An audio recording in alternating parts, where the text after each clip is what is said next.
Domingos é pesquisador da Epagre aqui na Estação Experimental de Itajaí e acompanha de perto essa pesquisa sobre os diferentes sistemas de cultivo de arroz. E hoje é um momento importante da pesquisa, não é, Domingos? Bom, nós estamos diante de um experimento cujo objetivo é mostrar as diferenças entre sistemas de cultivo de arroz irrigado. Santa Catarina tradicionalmente usa o sistema pré-germinado, mas vem crescendo o uso de sistemas de cultivo com plantio em solo seco, notadamente o sistema de cultivo mínimo, onde todo o plantio do arroz, a semeadura do arroz é feita em solo seco. E por que a mudança no sistema de cultivo do arroz? Por que o produtor está buscando outras alternativas? Perfeito. Os sistemas de cultivo, tanto pré-germinado quanto cultivo mínimo, são sistemas de cultivo adequados à realidade de Santa Catarina. No entanto, eles têm vantagens e desvantagens. O sistema de cultivo mínimo, plantio, linha, solo seco, ele traz algumas vantagens, principalmente econômicas para o produtor. O custo de produção é menor, possibilita, digamos assim, uma racionalização do trabalho do agricultor ao longo de todo o ano. No sistema pré-germinado, existe uma concentração de atividades muito grandes no momento do plantio, no momento da semeadura do arroz.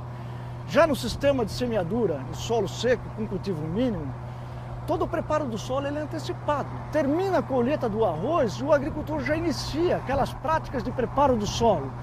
Com isso, então, ele tem todo o período de entre-safra para preparar o solo, para deixar a área já adequada para o plantio na época mais adequada.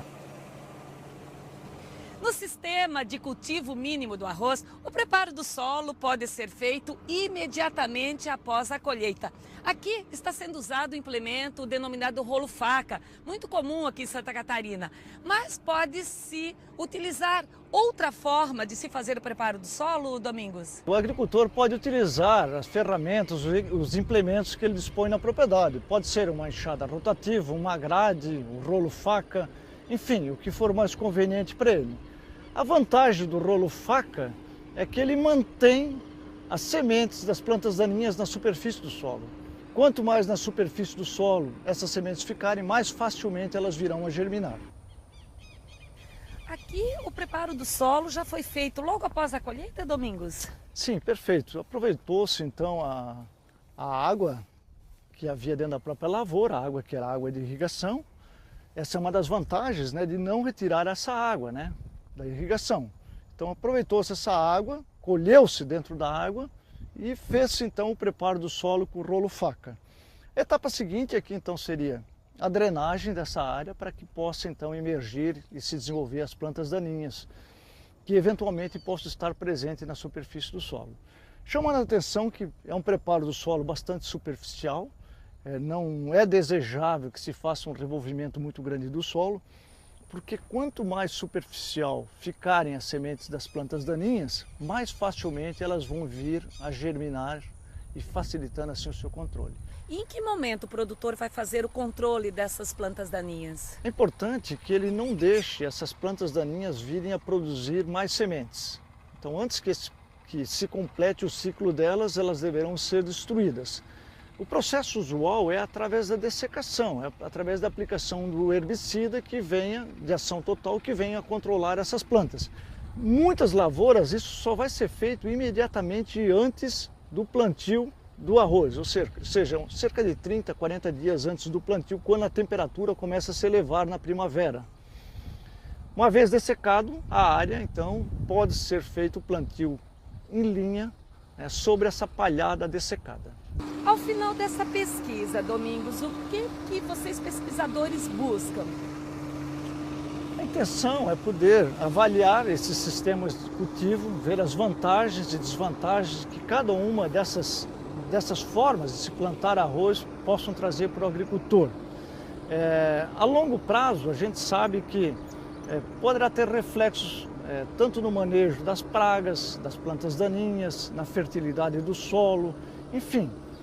Não é só o quanto que o agricultor vem a oferir imediatamente, o lucro imediato, mas também ver a evolução desse solo, ver como é que esse solo vai se comportar ao longo dos anos e os reflexos disso em todo o manejo da lavoura.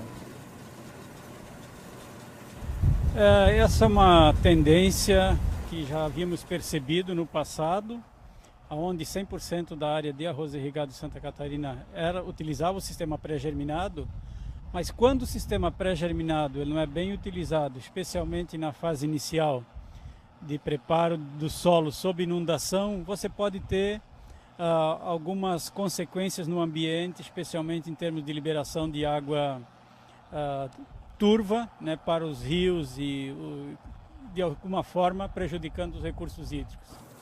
Em função de tecnologias que foram desenvolvidas, começaram a ser desenvolvidas por nós já lá na década de 90 ainda, que é o sistema de produção Clearfield, houve então a possibilidade de nós mudarmos também o nosso sistema de cultivo em algumas regiões, passando para o sistema de semeadura do pré-germinado para o sistema de semeadura em solo seco.